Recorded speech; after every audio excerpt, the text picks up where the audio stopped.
Hello guys, आप सभी का स्वागत है पीपीआई ट्यूटोरियल में। Welcome to PPI tutorial. मैं विकास कुमार आप सभी का स्वागत करता हूं पीपीआई ट्यूटोरियल में। और आज मैं आपको बताने जा रहा हूं कि अगर आप पैरामेडिकल, पॉलिटेक्निक या आईटीआई की तैयारी कर रहे हैं और अपनी तैयारी को और बेहतरीन करना चाहते हैं तो इस चैनल से जुड़ जाइए, क्योंकि इस चैनल पे आपको बिहार, यूपी और झारखंड तीनों स्टेट्स के पैरामेडिकल, पॉलिटेक्निक और आईटीआई की तैयारी करवाई जाती है।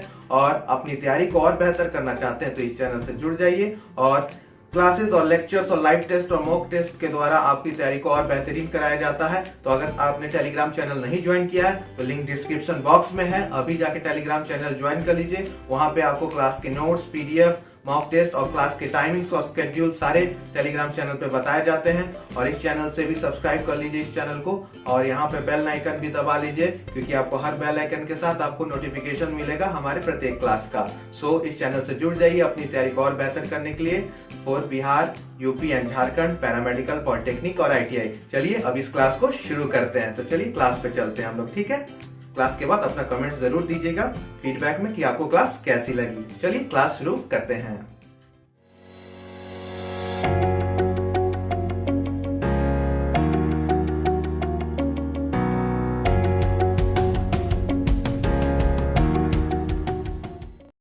हेलो गाइस, आप सभी का स्वागत है आपके अपने ही यूट्यूब चैनल पीपीआई ट्यूटोरियल में। Welcome to PPI tutorial. और मैं विकास कुमार आप सभी का स्वागत करता हूं। और आज की इस वीडियो में हम लोग डिस्कस करने जा रहे हैं बिहार पैरामेडिकल का 2018 का इंग्लिश क्वेश्चंस, जो कि आपका पूछा गया था प्रीवियस ईयर्स, यानी डीसीईसीपीएम में आपका इंग्लिश क्वेश्चन जितने भी पूछे गए थे बिहार पैरामेडिकल के प्रीवियस ईयर्स में 2018 के क्वेश्चंस में, आज हम लोग वो डिस्कस करेंगे। सो वीडियो को शुरू करने से पहले अगर आप इस चैनल पे न्यू हो तो ज़रूर लाइक, सब्सक्राइब, शेयर कर देना। और क्लास के बाद ज़रूर अपना कमेंट करना कि आपको क्लास कैसी लगी। आप प्रत्येक लोगों का कमेंट हमारे लिए बहुत वैल्यूएबल है, क्योंकि आपके कमेंट से हमें बहुत कुछ आगे इम्प्रूव करने को मिलता है। सो टेलीग्राम चैनल भी ज्वाइन कर लीजिएगा अगर अभी तक ज्वाइन नहीं किए हो, क्योंकि वहाँ पे आपको मिलते हैं इंपॉर्टेंट नोट्स, पीडीएफ और क्लास के पीडीएफ, स्केड्यूल, आपका टाइमिंग्स, सारा कुछ आपको टेलीग्राम पे मिलता है। और अपने डाउट्स भी आप टेलीग्राम चैनल के डिस्कशन ग्रुप्स में जुड़ने के बाद पूछ सकते हो, लिंक मैंने डिस्क्रिप्शन बॉक्स में डाल रखा है। तो चलिए समय ना गवाते हुए क्लास को शुरू करते हैं। सो पहला क्वेश्चन आपसे पूछा जा रहा है यहाँ पे कि in the story of the necklace by Maupassant, आपको बताना है कि वुमन कैरेक्टर क्या थी। मिस्ट्रेस थी, सर्वेंट थी, ठीक है, फ्रेंड्स थी, शॉप ओनर थी या एम्प्लॉय थी या स्ट्रेंजर थी, क्या थी, ठीक है। तो आपको बताना है यहाँ पे मिस्ट्रेस थी, सर्वेंट थी, फ्रेंड थी, शॉप की ओनर थी, एम्प्लॉय थी या स्ट्रेंजर थी।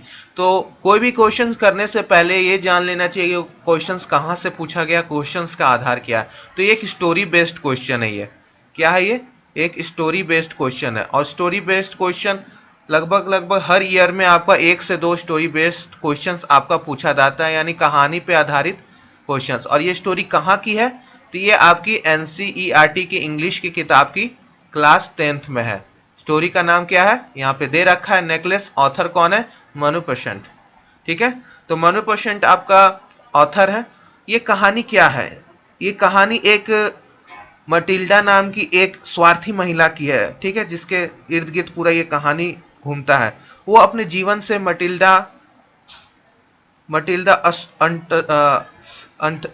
क्या बोलते हैं उसको, अनसेटिस्फाइड है, असंतुष्ट है, ठीक है।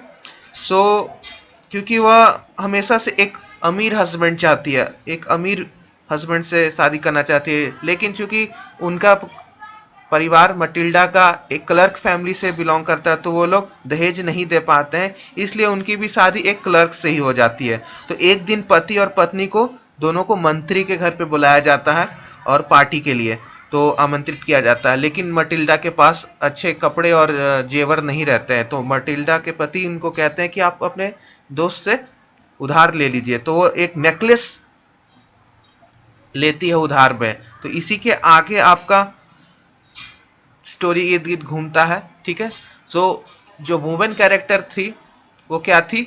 स्ट्रेंजर थी, ठीक है, स्ट्रेंजर, ठीक है। तो ये यहाँ पे आपका वुमेन कैरेक्टर क्या हो गई, एक स्ट्रेंजर हो गई। मिस्ट्रेस सर्वेंट तो हो गई नहीं, दोस्त हो गई नहीं, शॉप ओनर एम्प्लॉय भी नहीं थी, वो क्या थी, एक स्ट्रेंजर थी। ठीक है, तो ये आपका डी हो जाएगा, स्ट्रेंजर। तो ये कहानी को एक बार जाके एनसीईआरटी को अच्छे से पढ़िएगा। क्लास 10th का, कक्षा 10th का ये कहानी था मटिल्डा का ऊपर।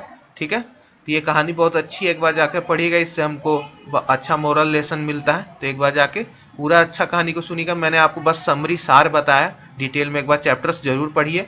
सारे चैप्टर्स क्लास 10th के पढ़िए। 1 से 2 क्वेश्चन यानी 10 मार्क्स, 2 क्वेश्चन आपको अगर आ जाते स्टोरी बेस तो 10 मार्क्स आपको ऐसे ही मिल जाएंगे। तो जाके 10th क्लास का सारा स्टोरी इंग्लिश का पढ़ लीजिए, एनसीईआरटी का। ठीक है, तो ये था आपका पहला क्वेश्चन।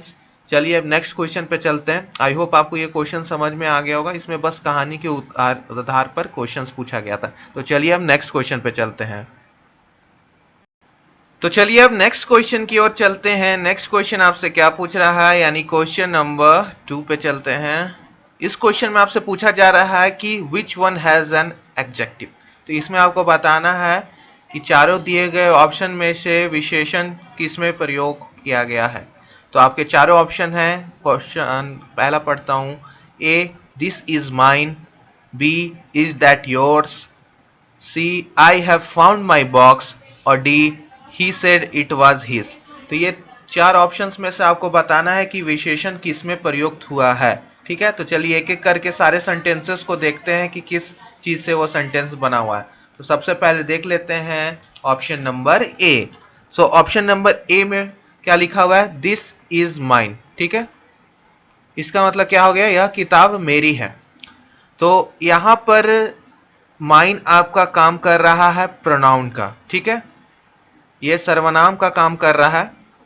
ठीक, तो प्रोनाउन का काम है। और किस टाइप का प्रोनाउन है ये, पोजेसिव। ये किस टाइप का प्रोनाउन है, तो पोजेसिव प्रोनाउन है। क्यों, क्योंकि ये ओनरशिप यानी किसी चीज का ओनरशिप बतला रहा है या पोजीशन के बारे में बतला रहा है। ठीक है, तो ये आपका पोजेसिव प्रोनाउन हो गया। आइए अब बी देखते हैं। Is that yours. Is that yours, तो इसमें आपका योर्स भी प्रोनाउन है, एक सर्वनाम है। ये भी आपका पोजीशन के बारे में दिखला रहा है। ठीक है, तो ये भी आपका पोजेसिव प्रोनाउन हो गया। ठीक है, ओनरशिप के बारे में बतला रहा है, तो ये भी आपका प्रोनाउन हो गया। अब सी पे आते हैं। आई हैव फाउंड माई बॉक्स। तो जब इसको सेंटेंस को पढ़ेंगे कि आई हैव फाउंड माई बॉक्स, तो एडजेक्टिव के लिए रूल था एक कि कोई भी शब्द से आगे यानी नाउन के आगे या प्रोनाउन के आगे लग के वो शब्द को क्वालिफाई करे यानी मीनिंग में ऐड करे समथिंग, तो उसको हम लोग एडजेक्टिव बोलते हैं यानी विशेषण। तो यहाँ पर फाउंड आपका एक वर्ब है और बॉक्स आपका एक नाउन है। तो यहाँ पर आपको माई एक एडजेक्टिव का काम कर रहा है, बॉक्स को क्वालिफाई कर रहा है, यानी नाउन है आपका यहाँ पे।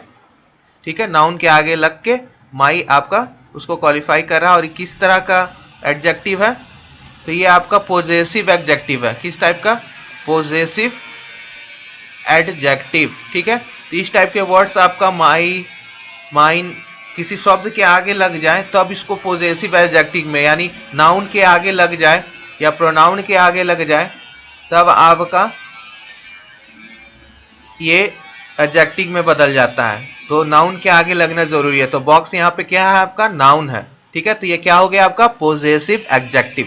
तो ये माई बॉक्स हो गया, तो ये पॉजिटिव एडजेक्टिव का माई यहाँ पे उदाहरण हो गया। अब डी भी देख लेते हैं। ही said it was his. He said it was his. ठीक है, तो यहाँ पे हिज आपका प्रोनाउन है। ठीक है, यहाँ पर भी ये पॉजिटिव प्रोनाउन है। ठीक है, पोजीशन बता रहा है, तो ये भी आपका पॉजिटिव हो गया।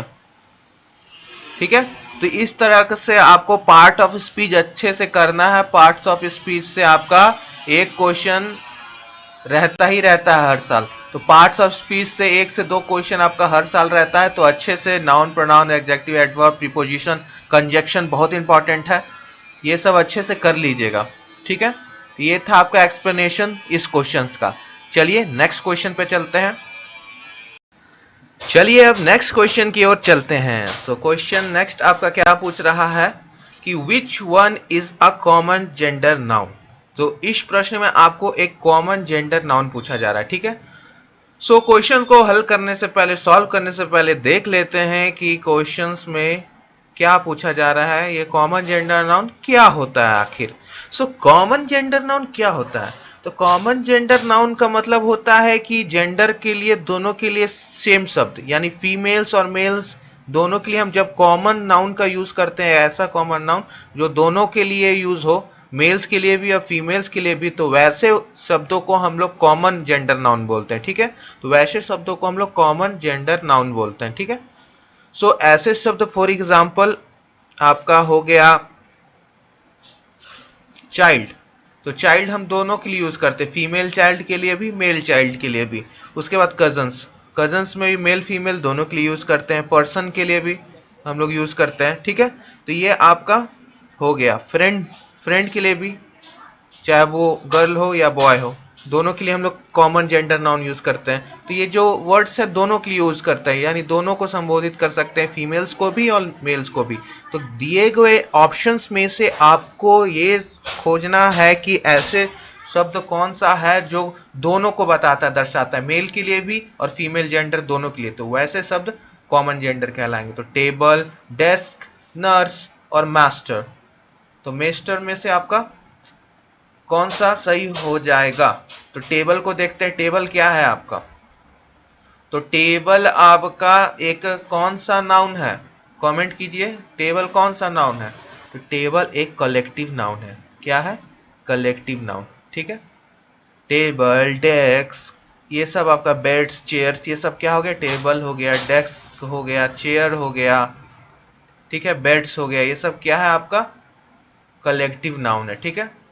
तो ये डेस्क भी आपका कलेक्टिव नाउन हो गया, तो ये दोनों तो नहीं होगा। नर्स देख लेते हैं, नर्स देख लेते हैं अब क्या है। तो नर्स क्या है आपका? एक कॉमन जेंडर नाउन है। हम लोग फीमेल नर्स को भी नर्स ही बोलते हैं और मेल नर्स को भी नर्स ही बोलते हैं, ठीक है। तो मेल फीमेल दोनों के लिए इस्तेमाल होता है नर्स, ठीक है। तो नर्स आपकी फीमेल भी हो सकती है और मेल भी हो सकता है, ठीक है। तो ये क्या हो गया आपका? Common gender noun. तो सी आपका क्या हो गया? नर्स। और डी भी देख लेते हैं क्या है। डी क्या है, चलिए बताइए। मास्टर आपका क्या है? मास्टर। तो मास्टर आपका एक तरह से नाउन ही है, जो कि हम लोग यूज करते हैं किसी को रिस्पेक्टफुल टर्म में, ठीक है। कोई हेड हो गया, उसको बोलते हैं मास्टर, किसी चीज में उसने स्किल अच्छा है तो उसको मास्टर बोलते हैं। नहीं तो किसी का वर्ड्स के आगे रिस्पेक्टफुली एड्रेस करने के लिए, जैसे मिस्टर विकास, हम लोग किसको बुलाने जा रहे हैं अब? मास्टर विकास को, ठीक है। तो ये तो आपका किसी शब्द के आगे, रिस्पेक्टफुल टर्म के आगे तरह यूज होता है। तो ये तो आपका कॉमन जेंडर नाउन नहीं हुआ, ठीक है।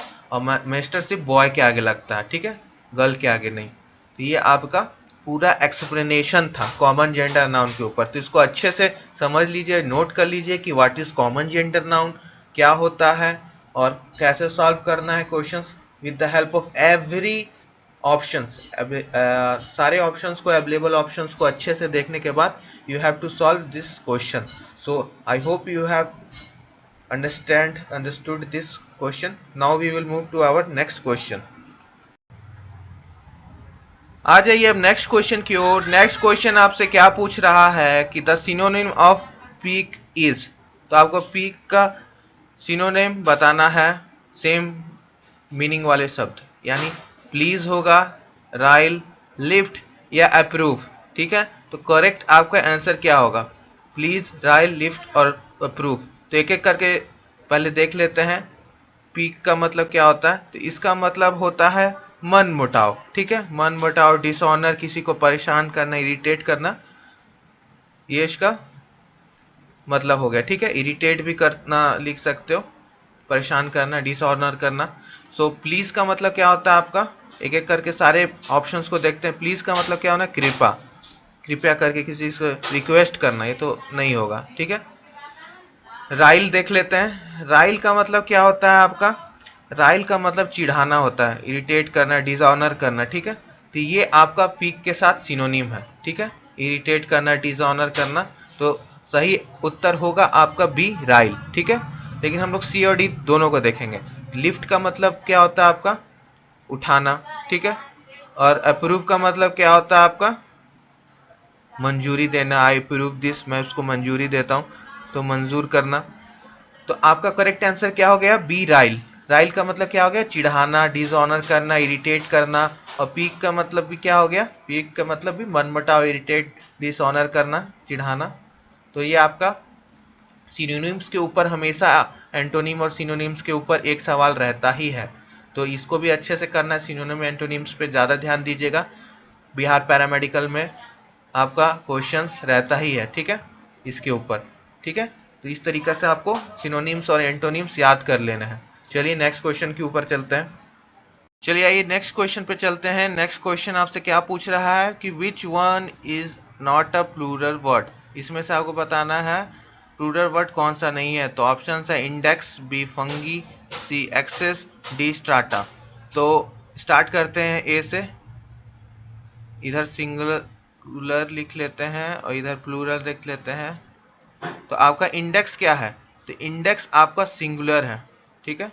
पहले ही में हमको आंसर मिल गया कि ए आपका सिंगुलर है, तो यानी ये प्लूरल फॉर्म नहीं है। इसका प्लूरल फॉर्म क्या होगा? इंडेक्सेस, ठीक है। इसमें आपको ई एस लगाना होगा, ठीक है। आइए बाकी सबको भी देख लेते हैं। फंगी आपका क्या है?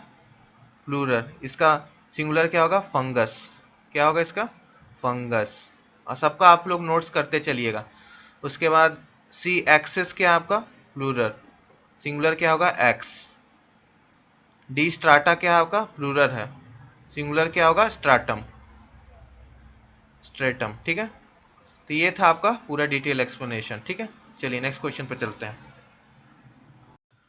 आ जाइए तो नेक्स्ट क्वेश्चन। नेक्स्ट क्वेश्चन आपसे पूछ रहा है कि who is Alice in the mad tea party. तो ये आपका क्लास 9th का शायद एनसीईआरटी का स्टोरी है, अ मैड टी पार्टी। उसमें एलिस क्या थी? पॉलिटिशियन, क्वीन, क्वींस की फ्रेंड, या स्मॉल गर्ल। तो इसका आंसर होगा क्वीन। तो एक बार जाके आप ये स्टोरी पढ़िएगा, ठीक है, एलिस का कहानी, ठीक है। सो नेक्स्ट क्वेश्चन पे चलते हैं। ये तो सिंपल वन लाइनर क्वेश्चन था, स्टोरी पढ़िए, आंसर दीजिए। तो एलिस क्या थी? क्वीन थी। आइए अब नेक्स्ट क्वेश्चन की ओर चलते हैं। नेक्स्ट क्वेश्चन आपका है कि we have seen the fort is a sentence with which of the following tenses. तो ये सवाल किस चीज पे है? आपका टेंस के ऊपर है, ठीक है। सो ऑप्शंस है present perfect, present perfect continuous, simple present, या पास्ट परफेक्ट। तो बहुत इजी क्वेश्चन है। So we have seen the what. तो इसमें आपका subject plus verb plus verb किस फॉर्म में रहेगा? Helping verb. तो ये तो हेल्पिंग वर्ब हो गया। मेन वर्ब आपका किस में रहेगा? V3 फॉर्म में। तो ये आपका सब्जेक्ट हो गया। हैव आपका helping verb, auxiliary verb. Seen आपका क्या हो गया? V3, ठीक है। सो ये आपका किस चीज में जा रहा है? Present perfect. तो प्रेजेंट परफेक्ट में ही हम लोग ये देखते हैं। और कंटिन्यूअस रहता तो वी हैव बीन लगा देते, और कंटिन्यूअस करना था तो क्या लगाते? वी हैव बीन लगा देते, ठीक है। तो ए आपका करेक्ट आंसर हो जाएगा। वी आपका सब्जेक्ट, हैव आपका ऑक्सिलरी वर्ब, सीन आपका मेन वर्ब, ठीक है, V3 फॉर्म में। Subject plus verb ING has और हैव, सॉरी आईएनजी बोल रहा हूँ, वी यहाँ पे आपका सीन V3 के फॉर्म में आ गया। सो ये आपका प्रेजेंट परफेक्ट में चला गया। तो present perfect is the correct answer. और बाकी सभी टेंसेस को भी आप लोग एक एक सेंटेंस बना के तीनों टेंस से आप लोग कमेंट्स में कीजिएगा, ठीक है। एक एक सेंटेंस, पास्ट परफेक्ट का एक सेंटेंस, सिंपल प्रेजेंट का एक सेंटेंस, और प्रेजेंट परफेक्ट कंटिन्यूअस का एक एक सेंटेंस, सबको कमेंट में एक एक सेंटेंस डालना। कोई भी एक चुन लीजिए, सब मत कीजिएगा। अगर ज़्यादा टाइमिंग लग रहा होगा टाइपिंग में तो कोई एक का आपको एग्जाम्पल देना है, ठीक है। मैं सबका सही गलत चेक करूंगा, ठीक है। तो कमेंट में आपको एक एक एग्जाम्पल देना है। चलिए नेक्स्ट क्वेश्चन की ओर चलते हैं। सो नेक्स्ट क्वेश्चन पे आ जाते हैं। नेक्स्ट क्वेश्चन आपसे पूछ रहा है कि which is the correct spelling of, यानी कि कौन सा करेक्टली स्पेल्ड वर्ड है आपका, ठीक है। इसमें पूछा जा रहा है कि which is the correctly spelled word. तो आपका ए है अकर्ड, बी शटल, सी सफिशिएंट, और डी सरप्राइज। तो अकर्ड का देख लेते हैं। अकर्ड आपका यहाँ पे सही है, ठीक है, स्पेलिंग सही है आपका अकर्ड का, ठीक है, करेक्ट है। अकर्ड का मतलब क्या होगा था, हुआ। नेक्स्ट देख लेते हैं, करेक्ट तो आपका ए ही होगा, लेकिन हम लोग सब ऑप्शंस को डिस्कस कर लेंगे। नेक्स्ट ऑप्शन को देखते हैं आपका शटल, SUTLE। ये सबटल का मिस स्पेलिंग है, सटल ये मिस स्पेलिंग है, रॉन्ग है। सबटल सही होता है, इसका मतलब क्या होता है, सूक्ष्म, सूक्ष्म, ठीक है। सफिशिएंट का देख लेते हैं, सफिशिएंट। सफिशिएंट का तो करेक्ट स्पेलिंग ये होगा, रॉन्ग आपका दे रखा है ये, ठीक है। तो सफिशिएंट का मतलब क्या होता है, पर्याप्त, बोलते हैं ना सफिशिएंट मात्रा में, पर्याप्त मात्रा में कि नहीं। और सरप्राइज का तो SURPRISE सरप्राइज होगा, ठीक है। तो ये भी गलत है, ये भी गलत है, और बी भी गलत है। सी आपका अकर्ड सही है, ठीक है। सरप्राइज का मतलब क्या होता है, आश्चर्य, आश्चर्य, ठीक है। तो ए आपका सही होगा, बी सी डी तीनों रॉन्ग स्पेल्ड है, ठीक है। तो सबटल, सफिशिएंट, सरप्राइज तीनों का मैंने लिख दिया नीचे, हिंदी में भी मीनिंग। ये क्वेश्चन इस टाइप के स्पेलिंग बेस्ड करेक्ट और सही देखने के आते हैं, तो इस टाइप का भी आपको देखना होगा प्रश्न, ठीक है। नेक्स्ट चलते हैं हम लोग।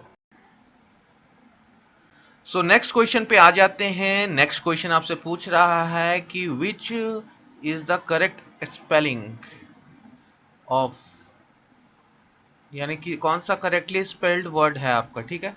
इसमें पूछा जा रहा है कि which is the correctly spelled word. तो आपका ए है अकर्ड, बी शटल, सी सफिशिएंट, और डी सरप्राइज। तो अकर्ड का देख लेते हैं। अकर्ड आपका यहाँ पे सही है, ठीक है, स्पेलिंग सही है आपका अकर्ड का, ठीक है, करेक्ट है। अकर्ड का मतलब क्या होगा था, हुआ। नेक्स्ट देख लेते हैं, करेक्ट तो आपका ए ही होगा, लेकिन हम लोग सब ऑप्शंस को डिस्कस कर लेंगे। नेक्स्ट ऑप्शन को देखते हैं आपका शटल, SUTLE। ये सबटल का मिस स्पेलिंग है, सटल ये मिस स्पेलिंग है, रॉन्ग है। सबटल सही होता है, इसका मतलब क्या होता है, सूक्ष्म, सूक्ष्म, ठीक है। सफिशिएंट का देख लेते हैं, सफिशिएंट। सफिशिएंट का तो करेक्ट स्पेलिंग ये होगा, रॉन्ग आपका दे रखा है ये, ठीक है। तो सफिशिएंट का मतलब क्या होता है, पर्याप्त, बोलते हैं ना सफिशिएंट मात्रा में, पर्याप्त मात्रा में कि नहीं। और सरप्राइज का तो SURPRISE सरप्राइज होगा, ठीक है। तो ये भी गलत है, ये भी गलत है, और बी भी गलत है। सी आपका अकर्ड सही है, ठीक है। सरप्राइज का मतलब क्या होता है, आश्चर्य, आश्चर्य, ठीक है। तो ए आपका सही होगा, बी सी डी तीनों रॉन्ग स्पेल्ड है, ठीक है। तो सबटल, सफिशिएंट, सरप्राइज तीनों का मैंने लिख दिया नीचे, हिंदी में भी मीनिंग। ये क्वेश्चन इस टाइप के स्पेलिंग बेस्ड करेक्ट और सही देखने के आते हैं, तो इस टाइप का भी आपको देखना होगा प्रश्न, ठीक है। नेक्स्ट चलते हैं हम लोग। चलिए नेक्स्ट क्वेश्चन पे चलते हैं। नेक्स्ट क्वेश्चन आपसे पूछ रहा है कि which verb has the same form in present, past and part participle. तो आइए एक एक करके देख लेते हैं। टेल का पहले देख लेते हैं। टेल का प्रेजेंट में टेल होता है, पास्ट में टोल्ड, और पार्ट पार्टिसिपल में भी टोल्ड, ठीक है। हिट का होता है हिट, पास्ट में भी हिट, पास्ट पार्टिसिपल में भी हिट। तो सही आंसर आपका बी होगा। लेकिन अदर वर्ड्स को भी देख लेते हैं हम लोग, बाकी ऑप्शंस को भी। स्पिल, स्पिल्ड, स्प्लिट, ठीक। और आपका सेंड का होगा सेंड, सेंट, सेंट, ठीक है। तो ये आपका करेक्ट आंसर क्या हो गया, बी, ठीक है। तो ये आपका करेक्ट आंसर हो गया। चलिए नेक्स्ट क्वेश्चन को देखते हैं। और इस टाइप के भी प्रश्न आपको आ सकता है, प्रेजेंट, पास्ट और पास्ट पार्टिसिपल के ऊपर वर्ब फॉर्म्स को। तो ये भी आप एक बार वर्ब फॉर्म्स को देख लीजिएगा, ठीक है। चलिए नेक्स्ट क्वेश्चन पे चलते हैं। चलिए नेक्स्ट क्वेश्चन क्या कह रहा है आपसे कि which is the incorrect sentence. इस टाइप का भी प्रश्न आपको हर साल एक दिख ही जाता है कि आपको 4 ऑप्शंस में से एक गलत सेंटेंस को खोजना है, ठीक है। तो पहला है I am afraid you must be mistaken, दूसरा है I am afraid you must be wrong, तीसरा है आपको I am writing you to ask for your advice, और चौथा है there music is played all over the world. So my dear students, आपको ये जो पहला और दूसरा वाक्य दिख रहा होगा सेंटेंसेस सेम टाइप का है, ठीक है, कि I am afraid, I am afraid, ठीक है।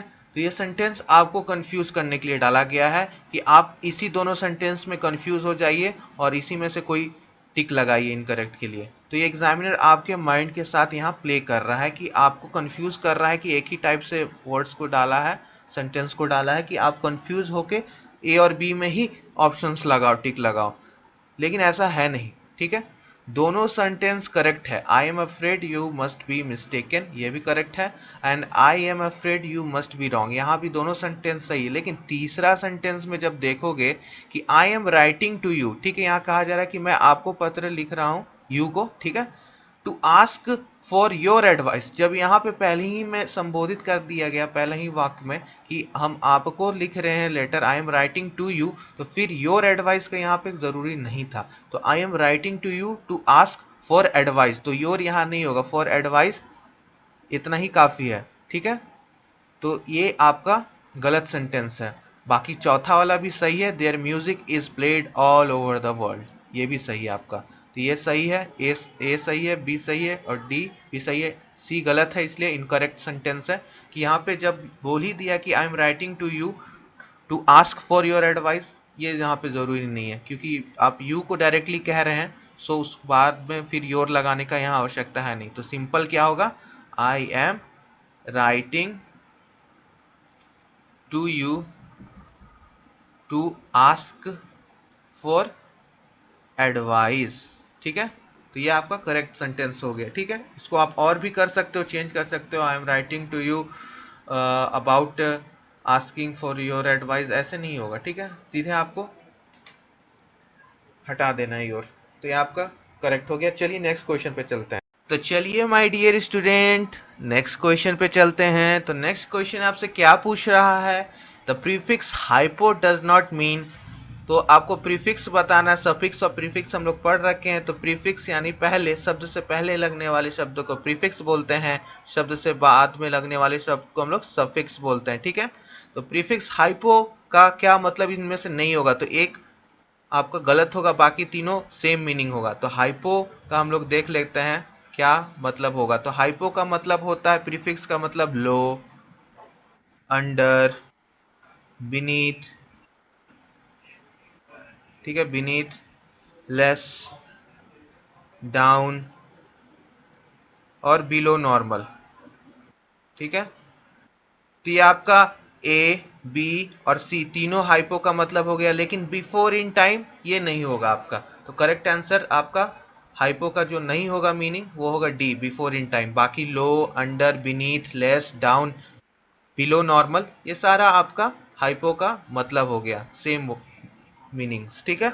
बिफोर इन टाइम आपका नहीं होगा, तो इसमें नहीं क्या होगा, डी। तो डी आपका करेक्ट आंसर हो गया, ठीक है। चलिए नेक्स्ट क्वेश्चन पे चलते हैं। चलिए नेक्स्ट क्वेश्चन क्या कह रहा है आपसे कि which is the incorrect sentence. इस टाइप का अभी प्रश्न आपको हर साल एक दिख ही जाता है कि आपको चार ऑप्शंस में से एक गलत सेंटेंस को खोजना है, ठीक है। तो पहला है I am afraid you must be mistaken, दूसरा है I am afraid you must be wrong, तीसरा है आपको I am writing you to ask for your advice, और चौथा है there music is played all over the world. So my dear students, आपको ये जो पहला और दूसरा वाक्य दिख रहा होगा, सेंटेंसेस सेम टाइप का है, ठीक है, कि आई एम अफ्रेड, ठीक है। तो ये सेंटेंस आपको कंफ्यूज करने के लिए डाला गया है कि आप इसी दोनों सेंटेंस में कंफ्यूज हो जाइए और इसी में से कोई टिक लगाइए इनकरेक्ट के लिए। तो ये एग्जामिनर आपके माइंड के साथ यहाँ प्ले कर रहा है कि आपको कंफ्यूज कर रहा है कि एक ही टाइप से वर्ड्स को डाला है, सेंटेंस को डाला है कि आप कंफ्यूज होके ए और बी में ही ऑप्शंस लगाओ, टिक लगाओ। लेकिन ऐसा है नहीं, ठीक है। दोनों सेंटेंस करेक्ट है। I am afraid you must be mistaken, ये भी करेक्ट है। And I am afraid you must be wrong, यहाँ भी दोनों सेंटेंस सही है। लेकिन तीसरा सेंटेंस में जब देखोगे कि I am writing to you, ठीक है, यहाँ कहा जा रहा है कि मैं आपको पत्र लिख रहा हूँ, यू को, ठीक है, to ask for your advice. जब यहाँ पे पहले ही में संबोधित कर दिया गया, पहले ही वाक्य में, कि हम आपको लिख रहे हैं letter, I am writing to you, तो फिर योर एडवाइस का यहाँ पे जरूरी नहीं था। तो I am writing to you to ask for advice, तो योर यहाँ नहीं होगा, फॉर एडवाइस इतना ही काफी है, ठीक है। तो ये आपका गलत सेंटेंस है। बाकी चौथा वाला भी सही है, there music is played all over the world, ये भी सही है आपका। तो ये सही है, ए सही है, बी सही है और डी भी सही है। सी गलत है, इसलिए इनकरेक्ट सेंटेंस है कि यहाँ पे जब बोल ही दिया कि I am writing to you to ask for your advice, ये यहाँ पे ज़रूरी नहीं है क्योंकि आप यू को डायरेक्टली कह रहे हैं, सो उस बाद में फिर योर लगाने का यहाँ आवश्यकता है नहीं। तो सिंपल क्या होगा, आई एम राइटिंग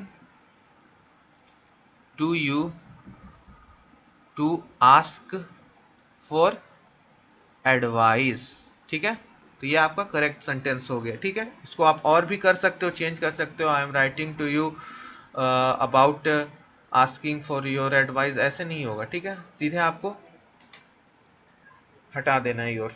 तो ये आपका करेक्ट हो गया। चलिए नेक्स्ट क्वेश्चन पे चलते हैं।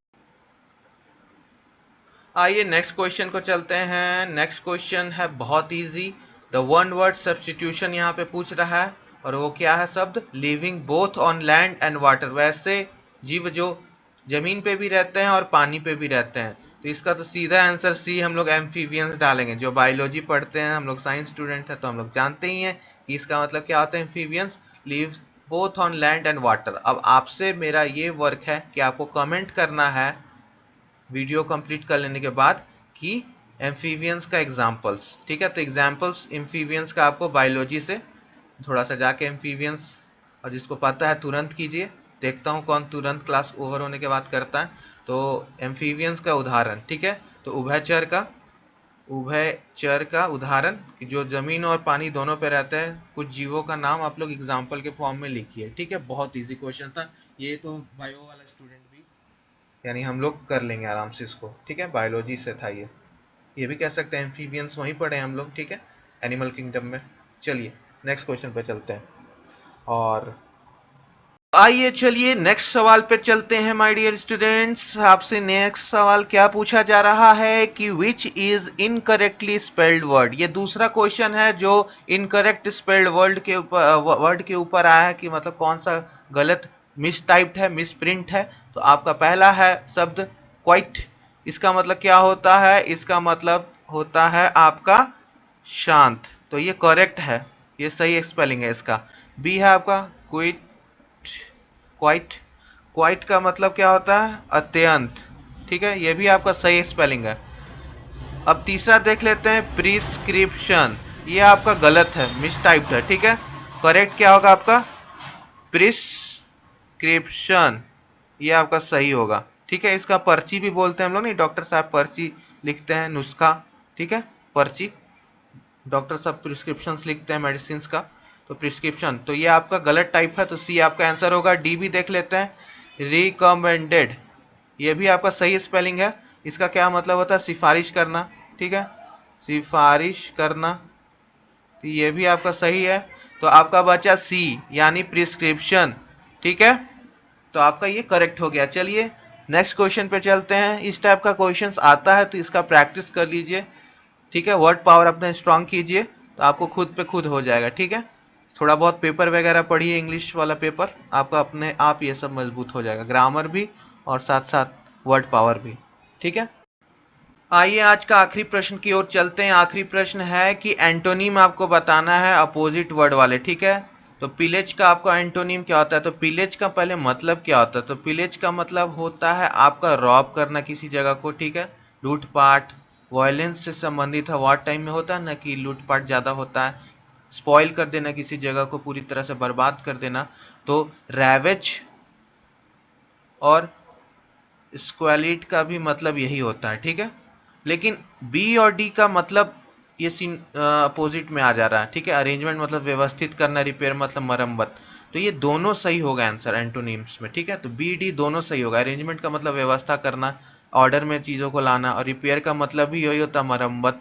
तो डी भी होगा और बी दोनों हो सकता है आपको। ठीक है, तो दोनों एंटोनीम हो सकते हैं यानी अपोजिट वर्ड। तो ये ए सी तो ठीक है, ये तो सिनोनिम्स है, लेकिन बी और डी आपका एंटोनिम्स है। तो दोनों मैं इसको कहूंगा कि बी और डी दोनों सही है। और कभी कभी आपको प्रश्न ऐसा एग्जाम्स में दिख सकता है माय डियर स्टूडेंट कि बी डी दोनों होगा, तो उस केस में आप टिक करके आ जाना। हो सकता है आपको ना तो बोनस मार्क्स मिल जाए, नहीं तो सभी के लिए क्वेश्चंस को रद्द कर दिया जाए, यानी क्वेश्चंस को ही हटा दिया जाए। तो ऐसा होता है कि पैरामेडिकल एग्जाम में एक दो क्वेश्चंस में गलत पूछा जा रहा है, नहीं तो ऑप्शन ही सही होते हैं ज़्यादा। यानी सब भी गलत हो सकता है, ऑप्शन हो सकता है एक से ज़्यादा सही हो जाए, तो उस केस में वो हट जाता है।